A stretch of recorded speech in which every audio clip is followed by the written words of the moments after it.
కలకు best friend వినుకొండలో the number 1 opticals Sriranga opticals RTC bus stand ఎదురుగా జీవాలయం కాంప్లెక్స్ వినుకొండ.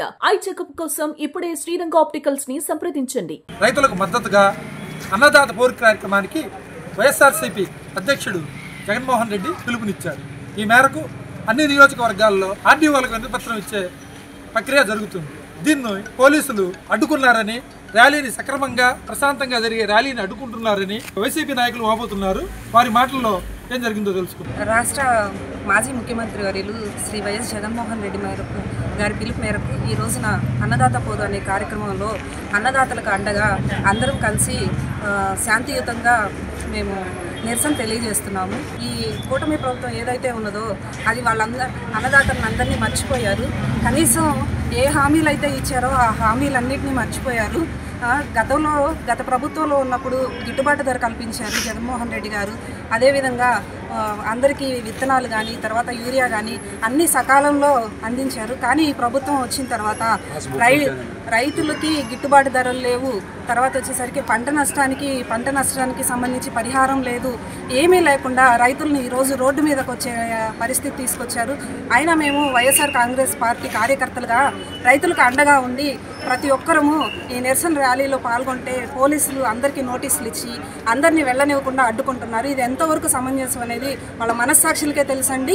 కాబట్టి మేము ఈ నిరసన కార్యక్రమం ఎంతమంది పోలీసులు అడ్డుగా వచ్చినా సరే ఈ నిరసన కార్యక్రమం అనేది ఆగేది లేదు.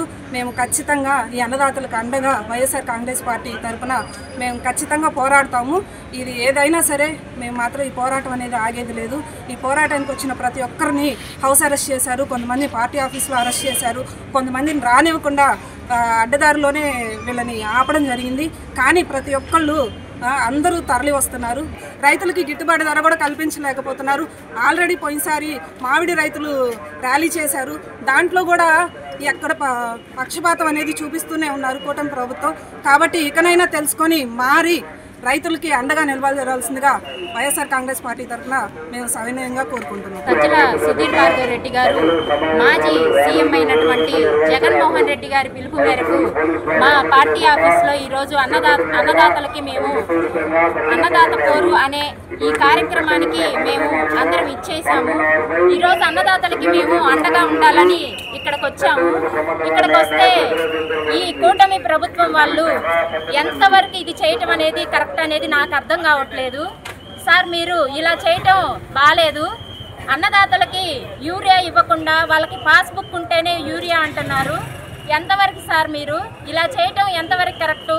ఎక్కడికక్కడ పోలీసులను పెట్టి ఆపిచ్చి ఈ కార్యక్రమాన్ని అడ్డుకునే ప్రయత్నం చేస్తున్నారు. మేమేమో సానుకూలంగా శాంతియుతంగా మేము వెళ్ళడానికి సార్ని కూడా రానియకుండా ఆపేశారు. అయినా మేము పార్టీ ఆఫీస్లో అందరం వచ్చి ఇక్కడే ఆగాము. సారు రానివ్వకుండా అక్కడ అడ్డుకున్నారంట. ఇలా చేయటం ఎంతవరకు కరెక్ట్ సార్? మా ప్రభుత్వంలో ఇలాంటి అన్యాయాలు కానీ అక్రమాలు కానీ ఎక్కడన్నా జరిగాయా?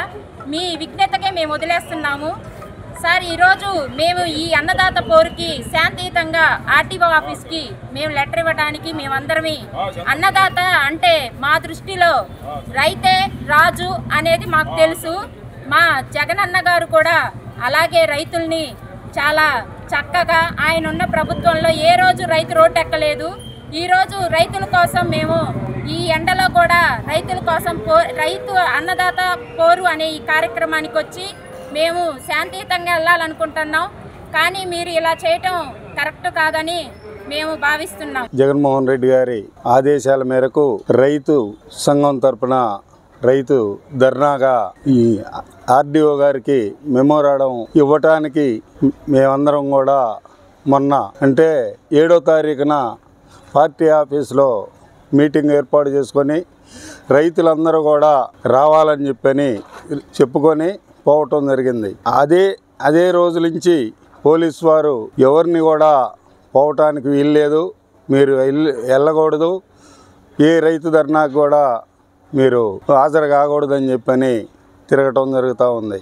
అలానే రాత్రి 1:10 డిఎస్పీ గారి ఆఫీస్ అని ఫోన్ చేసి ఇంటికి వచ్చి తలుపులు కొట్టి లేపి 1:10 ఆ టైంలో నిద్రపోతున్నటువంటి మమ్మల్ని లేపాల్సిన అవసరం ఈ పోలీసు వారికి ఎందుకు వచ్చిందో మాకు అర్థం కావట్లేదు. ప్రతి రైతుకి కూడా ఎరువులు యూరియా కట్టలు అందిస్తే మాకు కానీ మా నాయకుడికి కానీ ఈ అవసరం వచ్చిండేది కాదు. ఈ అవసరం రాకుండా చేయాల్సినటువంటి బాధ్యత ప్రభుత్వానిదని చెప్పి ప్రభుత్వం గమనించి ఈరోజు గ్రామాల్లో జరుగుతున్నటువంటి విషయాల్ని అధికారులు కానివ్వండి, రేతిరొచ్చి తలుపులు కొట్టి లేపి పోలీసు వారు కానివ్వండి, రాష్ట్రాన్ని పరిపాలించే నాయకులు కానివ్వండి, ఇప్పటి వరకు సరఫరా చేసినటువంటి యూరియా వైఎస్ఆర్ కాంగ్రెస్ పార్టీకి సంబంధించినటువంటి వారికి కనీసం ఒక్క 10% అయినా సరే అందజేశారా?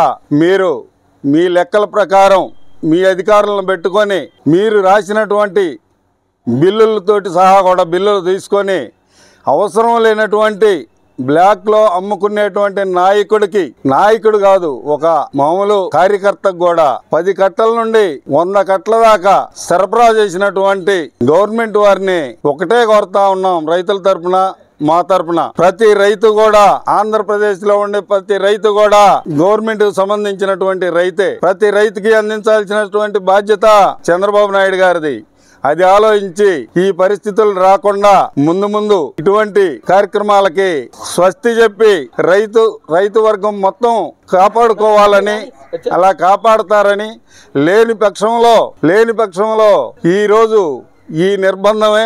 ఈ రోజు కనీసం 100-150 మంది రాలేదు రైతులు. ఈ 100-150 మందికి 100-150 మంది పోలీసులను పెట్టుకోవాల్సినటువంటి గత్యంతరం లేని పరిస్థితి ఏమిటో మాకు అర్థం కావట్లేదు. అందరూ కూడా గమనించి రైతులందరికీ యూరియాని సరఫరా చేయాలని కోరుకుంటూ, ప్రజలారా ప్రతి ఒక్కళ్ళు గమనించండి.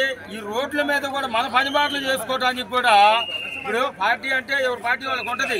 వాళ్ళు నిర్బంధం చేయడం ఎందుకు? ఎంత దడుచుకుంటున్నావా, అంత భయపడుతున్నావా? నువ్వు భయపడి జనాన్ని ఎంత ఇబ్బంది పెడతావో అంత ఎక్సలవేడిగా రేపొద్దున నీకు చాలా బేభత్సం జరుగుతుంది. రాజ్యాంగాన్ని నువ్వు ఆపలేవు. రాజ్యాంగాన్ని నువ్వు ఆపాలంటే మీరు మళ్ళీ ఏది గత కాలంలో రౌడీజంగా చేరారు, రౌడీజంగా పరిపాలన చేస్తున్నారు. ఆ రౌడీజంగా జగన్మోహన్ రెడ్డి చేయట్లేదు. ప్రశాంతంగా ఉంది. ఈ ప్రశాంతత మీరు ఏం చేస్తున్నారంటే ప్రజలను కొట్టి జైల్లో పెట్టి ఇబ్బందులు పెడతా ఉన్నారు కనుక మీకొక్క రోజు మీకు ఇదే పరిపాలన మీకు జరుగుతుందని మనం చేస్తాం. మేము పూర్వం నుంచి కాంగ్రెస్ పార్టీలో రఘురామయ్య గారు, ఆచార్య ఎన్జి రంగా గారు అలాంటి నాయకత్వంలో మేము చిన్న పిల్లలుగా పనిచేసాము. ఆనాడు వారు నేర్పినటువంటి క్రమశిక్షణ పార్టీ కార్యక్రమాలకు హాజరు కావటం, పార్టీ కార్యక్రమాల్లో పాల్గొనడం లాంటి కార్యక్రమాలు జరుగుతూ ఉండేవి. అప్పుడు ఇటువంటి దురాగతమైనటువంటి చర్యలు కూడా లేవు. ఎవరి కార్యక్రమాలు వాళ్ళు చేసుకొని పక్కకు పోయినటువంటి సందర్భం. మరి వాళ్ళేందో ఇది చాలా ప్రత్యేకతగా ఉంది. మరి పోలీసు వారిని పెట్టి కార్యకర్తలు పార్టీ ఆఫీసులోకి కూడా పోకుండా ఆటంకం కలిగిస్తూ ఉన్నారు. మరి ఇటువంటి చర్యలన్నీ కూడా భవిష్యత్తులో వారి వినాశనానికి సోపానాలు కాగలవని చెప్పి మేము హెచ్చరిస్తూ ఉన్నాము. మరి ఇటువంటి మంచి కార్యక్రమాన్ని ఆటంకం కలగజేయటం, ప్రజల్లో నీవు రైతన్నలకు సాయం చేయకపోగా రైతన్నకు మద్దతునిచ్చి వారికి సాయం చేసినటువంటి జగన్మోహన్ రెడ్డి గారి పిలుపు మేరకు ఈ కార్యక్రమాన్ని నిర్వహించే ప్రతి నియోజకవర్గంలో కూడా మీరు అడ్డు తగులుతూ పోలీసు వారిని పెట్టి మీరు అడ్డగిస్తున్నారు. మీరు ఎన్ని అడ్డంకులు పెట్టినా కానీ ఈ కార్యక్రమాలు ఆగవు. జగన్మోహన్ రెడ్డి గారు కాబోయేది ముఖ్యమంత్రి. వారు ముఖ్యమంత్రి స్థాయిలో వచ్చినప్పుడు మీ భవిష్యత్తు ఏందో మీరు కూడా ఆలోచించుకోవాల్సినటువంటి సమయం ఉంటుంది. కాబట్టి ఈ కార్యక్రమానికి వచ్చినటువంటి అందరికి కూడా ధన్యవాదాలు తెలియజేస్తూ సుమన్ టీవీ వారికి మరొకసారి నా ధన్యవాదాలు తెలియజేసుకుంటా ఉన్నాను. జై హింద్. రైతులకు యూరియాని అందించడమే కాకుండా ఎరువులు బ్లాక్ మార్కెట్కి తరలకుండా ఆ బ్లాక్ మార్కెట్కి ఎవరైనా తరలిచ్చే వాళ్ళ మీద తగిన చర్యలు తీసుకోవాలని, పంటలకు గిట్టుబాటు ధరలు ఇవ్వాలని రైతు నాయకులు కోరుతున్నారు. శాంతియుతంగా తలపెట్టిన ఈ కార్యక్రమాన్ని అడ్డుకోవడం సమంజసం కాదని తెలియజేస్తున్నారు. కెమెరామెన్ కేశవరావుతో ఈకే సత్తెనపల్లి, సుమన్ టీవీ.